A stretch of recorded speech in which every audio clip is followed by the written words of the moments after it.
Hi, everyone, and welcome to the Real Shift Show. We are your co-hosts. I'm Crowe. And I'm Katy Temple. And if you're curious out there how you can scale a business from $0 to $335 million in 6 years, we have the answer for you. Joining us today is the co-founder of Angel City FC, a professional soccer team in the NWSL. Awards include Sports Business Journal, Sports Team of the Year, ESPN's Humanitarian Team of the Year, plus Fast Company's Most Innovative Team of the Year. So there is a lot there that we're going to cover. Julie Uhrman, we're so happy to have you. Thank you for having me. This is great. So let's start from the very beginning. You and Natalie Portman, who's an actor and director, and Nortman, who's a technology venture capitalist, get together, all-female founders, in 2019. And then what happens? The three of us came together to bring a professional women's soccer team to LA, which actually sounds as crazy as it was. In 2019, there was a general narrative that nobody watched women's sports. The National Women's Soccer League, which was the professional league in the US, it was its third iteration of professional league. And at that point, there was a feeling that the league might fold again. There just wasn't enough financial support, sponsor support, broadcast support. And we thought about bringing a women's professional team to Los Angeles, where there was already 11 professional sports teams. So all of that sounds crazy, and then add to the fact that you had three women that have never worked in sports before. So, what gave us the confidence that we could do that? So, what gave you the confidence? Great lead up. Yeah. Well, it was a couple of things. One, it was an interesting time in the world back in 2019. You had the Me Too movement happening in Hollywood. Natalie, famously, when she was announcing the Best Director award, she said, "And here are the all-male nominees." Really shining a light on the fact that women weren't nominated. In the sports world, you were also having a massive movement around Time's Up, where the U.S. women's national team embarked on a lawsuit against U.S. soccer for pay equity. So it was this really interesting moment in time where people were talking about equity for women in areas that they were excelling but weren't given opportunity or weren't getting paid the same as men. In the summer of 2019, the U.S. women's national team won the World Cup, and all of those players play in the National Women's Soccer League. To us, it was obvious. You have the best players in the world play in the United States. You have the best sports city in the world, Los Angeles. And we know that when the U.S. women's national team traveled to LA, they got 15,000, 18,000 fans to a game. So if we could build a product that was deserving of these players, but also leverage our platform for something bigger than sport, and for us that was equity, we felt that those would be the winning combination to be successful here. And the two extra things that you did to set yourself apart is, number one, out of the gate, 10% of your sponsorship money goes to the community. Number two, you have created a fund for your current players. When they, quote unquote, hang up their cleats, then there's money in there for education and entrepreneurship. Yes, and that stemmed from the beginning. When you talk about creating a mission statement, why you exist, it wasn't just about winning games. It wasn't just creating, a dynasty in LA. For us, it was using sport and entertainment to drive to equity. So winning games would drive revenue. Revenue would be able to allow us to pay our players more, right? And eventually get players to some semblance of equity with men. So we talk about sort of walking the talk, lead with passion and purpose to drive to profitability. So impact was part of our core from the beginning. So as we were building the club, how do we show the community that we care? We want you to come to our games. We want you to buy hot dogs and buy merchandise and buy tickets, but what are we giving back to you? And that was this idea of impact and leaving the community better than we found it. So we created the 10% sponsorship model. To date, we've put $4.9 million back into the community through our platform of equity, essentials, and education. But we didn't want to just stop with the community because we recognize the community is not only Los Angeles, but it's former football players, it's current football players, right? It's players for once they retire, like what do they do next? There was a famous talk by Abby Wambach when she won the Icon Award. She received it at the same time as Kobe Bryant and Peyton Manning. She was looking at them and they're like, they get to walk off the stage and do whatever they want. They're millionaires, right? She has to walk off the stage and figure out how she's gonna get a job to pay her mortgage and to get health insurance.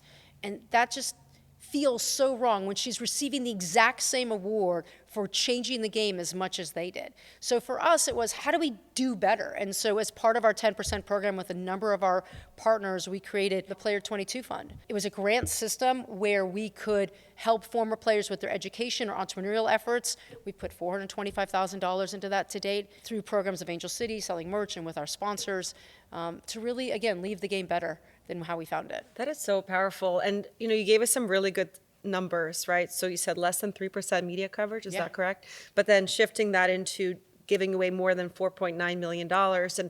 And let's talk about the growth that Katy alluded to in the beginning, right? So walk us through that journey. 6 years is not a lot of time. Yeah. $335 million, which, by the way, is the most valuable women's soccer team in the world. Yeah, it feels pretty good. I mean, we were intentional. So one of the challenges with women's sports was prior to Angel City, it was treated like a charity. The prices to come into a game were cheap because we wanted you to come so badly. They didn't focus on the experience, and they didn't pay the players. And in some ways, you get what you pay for, right? And what Kara, Natalie, and I did from day one was recognize the value of a Kristen Press, a Tobin Heath, a Carly Loy. How do we value them and then value their product? And it's fairly simple. It's you invest.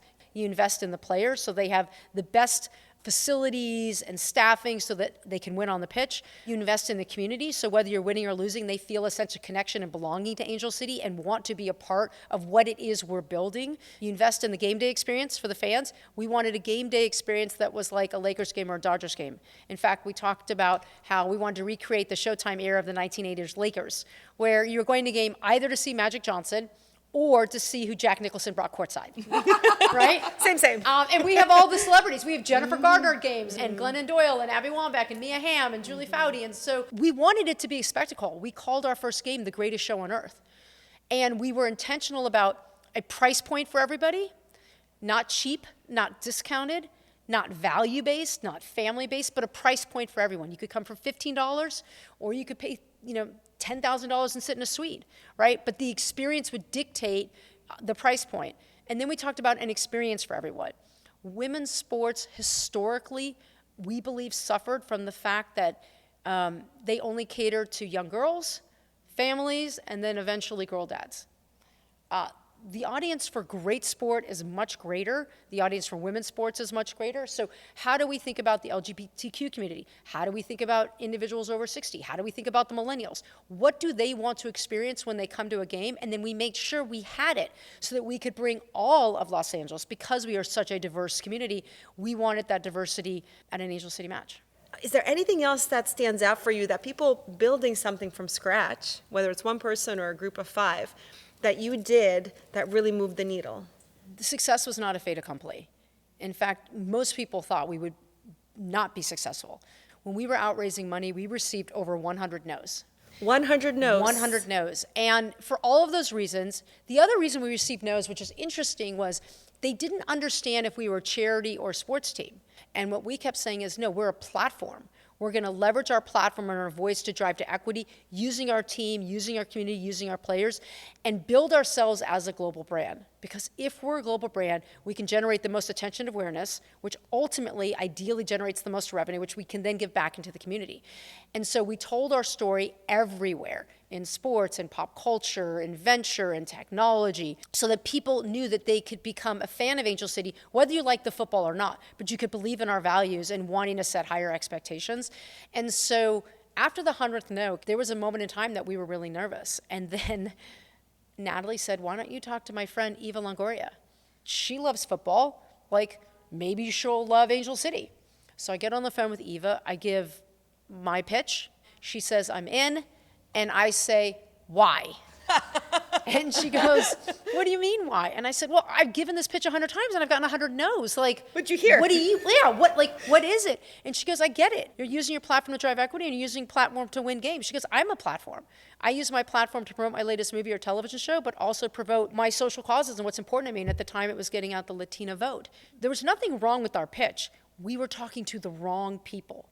We were talking to people that didn't believe in women's sports, that didn't believe in impact, that didn't believe that you could do good and make money at the same time. So after that, Natalie, who else do you know, We started there. See that Rolodex, Natalie. I mean, we went through it. America Ferrera, Jen Gardner, Jessica Chastain, they're all investors. We brought in some men, Kobe Jones, Ryan Khalil, but it was talking to people who understood what we were trying to accomplish, and that what we say in Inside Angel City is we don't sacrifice impact for profit. We do them both. And if we can't do them both at the same time, then it's not worth doing.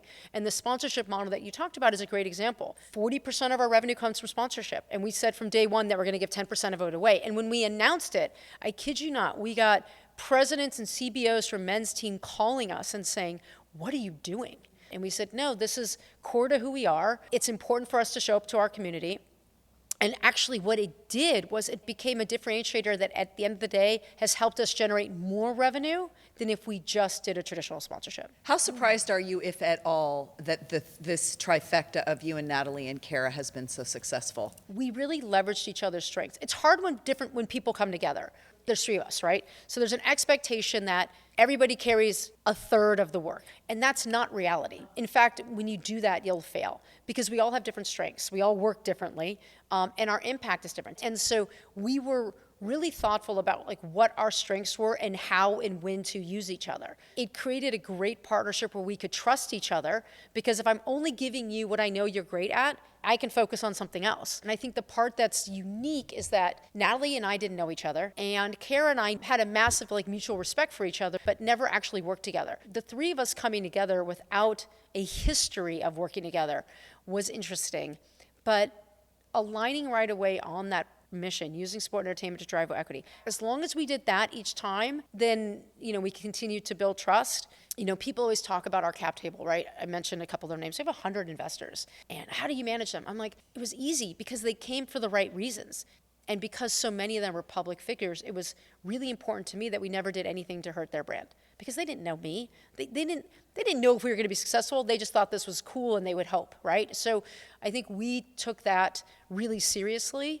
And also made us live our values and do what we said, because I never wanted anything to reflect negatively on Natalie or Eva or Jen, who, didn't know us, but put their brand and their reputation on the line for us. We were really intentional about not talking about legacy when we started, but knowing that if we were successful, we are leaving a legacy behind. And 6.5 years later, and being the most valuable women's football club in the world, going from a $2 million expansion fee to Sportico valuing us at $335 million, that's a legacy in itself, because women's sports has fundamentally changed. We play at BMO Stadium, we sell it out, 22,000 fans. We are fundamentally changing the lives of young girls and young boys. There are as many boys lined up to get signatures at the end of the game as there are girls. I have a 14-year-old son, Charlie, and when we launched it, our first season, he was down in the line at the end of the first game with his pen, wanting his jersey signed. I was like, Charlie, what are you doing? And he's like, oh, Mom, I want to get Danny Weatherholt to sign it, and Nellie Riley to sign it. And I said, well, I can just take your kit to practice tomorrow, and they can sign it. I know people. Yeah. And he's like, no, I want them to sign it, and I want to tell them how incredible they are. That was a defining moment. My nephew's in LA, he's 14, and he and his sister go, and he loves it as well. Yes, good. So 6.5 years later, $335 million.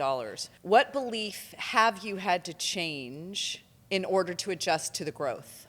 Well, first, it's not allowing other people's opinions and expectations to define you. If we listened to other people, Angel City would not be what it is today. Nobody thought we could sell out a stadium. Nobody thinks that we could have given 10% to the community when we're not making any money. And by the way, majority of sports teams lose money. You're losing money and you're giving more money away. Like, it doesn't compute normally. So if we allowed other people to define us, we would not be successful. We were just very clear and believed what was possible and didn't allow anyone to get in our way. Talk about the 100 no's. For a lot of people, getting 1 no, 2 no's, 10 no's might be the max before they shift their strategy, goal, give up. You had 100 no's. Yeah. Let's break down the word no for a second. Right? It's so much easier to say no than say yes. When someone says no, they're not being strategic, they're not being creative, they're not becoming a partner of yours, right? They're just like, I'm just saying no, and I don't have to think about it anymore, and I can move on. When you say yes, a lot of work goes behind a yes, right? What's the strategy? What's the vision? Who are the people? How are we going to make this happen? Now I'm invested. Now my brand is associated with this. Now, like my reputation is associated with this, right? So it's much harder to say yes. And what we learned from the 100 No's truly was we were just talking to the wrong people. There's always changes and additions, and you have to know your audience, and you have to present it in the right way to the person that's in the room, certainly. But just because you got a no doesn't mean your idea is wrong. You really have to fundamentally think, am I talking to somebody who is willing to say yes? In hindsight, we talked to tons of people that were never going to say yes in the first place. And that's hard because when you're starting something new or you're raising money, you want to get into any room you possibly can get into because it's hard to raise money. You'd rather talk to 100 people and get one person to say yes than talk to 10. But you have to know that, in those 100 rooms, 90% of them are people that will never say yes. So either you use that as an opportunity to grow and learn. So when they say no, you ask them right away, why?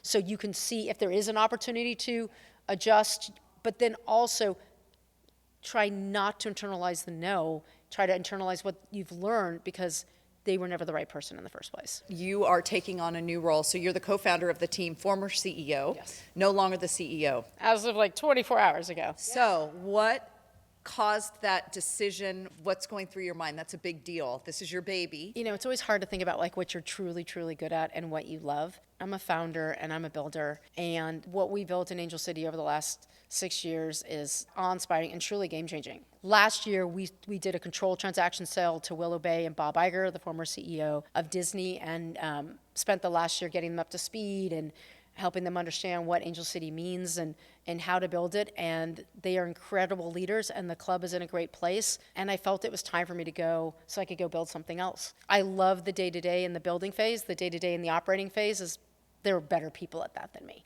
It just felt like the club is in a really good place, and Willow and Bob have incredible direction and commitment to excellence and wanting to continue to lead with impact and driving the sport forward. And I feel that I can have the exact same level of impact as an advisor, as a board member, but free up time to continue to grow the sport elsewhere. I was a sportscaster for almost 30 years, and there's an identity there. Yep. And there was a transition where I had to manage through that, if I'm being very honest, because of the way people perceive you. My identity with Angel City is really tied up with being a co-founder. What Karen, Natalie, and I, and the core original team built, and our legacy of changing the sport and winning in LA, changing the community, changing people's lives. I mean, our impact work is incredible, providing access and opportunity to our youth and gender expansive, to creating an ACFC coaching network of over 400 coaches that now can coach and go back in the community, and these kids can have role models, to supporting the LGBTQ community in the Downtown Women's Center. And that's our legacy, and I will always be the proud